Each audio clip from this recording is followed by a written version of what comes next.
കൊടുങ്ങല്ലൂരിൽ യുവാവിനെ ആക്രമിച്ച് പരിക്കേൽപ്പിച്ച കേസിൽ 3 പ്രതികൾ പിടിയിൽ.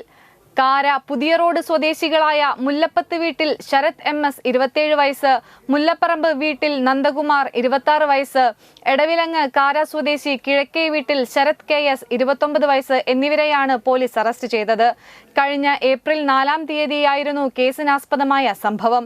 കൊടുങ്ങല്ലൂർ കാര പുതിയ റോഡ് സെന്ററിലൂടെ നടന്നു പോവുകയായിരുന്ന കൊടുങ്ങല്ലൂർ കാര പുതിയ റോഡ് സ്വദേശികളെ ആക്രമിച്ച് പരിക്കേൽപ്പിച്ച സംഭവത്തിനാണ് ഇവരെ പോലീസ് പിടികൂടിയത്. നടപടിക്രമങ്ങൾക്ക് ശേഷം കോടതിയിൽ ഹാജരാക്കിയ പ്രതികളെ റിമാൻഡ് ചെയ്തു. ഈ കേസിലെ പ്രതിയായ കാര പുതിയ റോഡ് സ്വദേശി കൊട്ടാരത്തിൽ വീട്ടിൽ ഉണ്ണികൃഷ്ണൻ 60 വയസ്സ് എന്നയാളെ കഴിഞ്ഞ ദിവസം അറസ്റ്റ് ചെയ്തിരുന്നു. ഇയാളും റിമാൻഡിലാണ്. കൊടുങ്ങല്ലൂർ പോലീസ് സ്റ്റേഷൻ SI-മാരായ Salim K, Biju GS, CPO Shameer, CPO-മാരായ അബീഷ്, ജിനീഷ്, ജിഷ എന്നിവരാണ് അന്വേഷണ സംഘത്തിലുള്ളത്.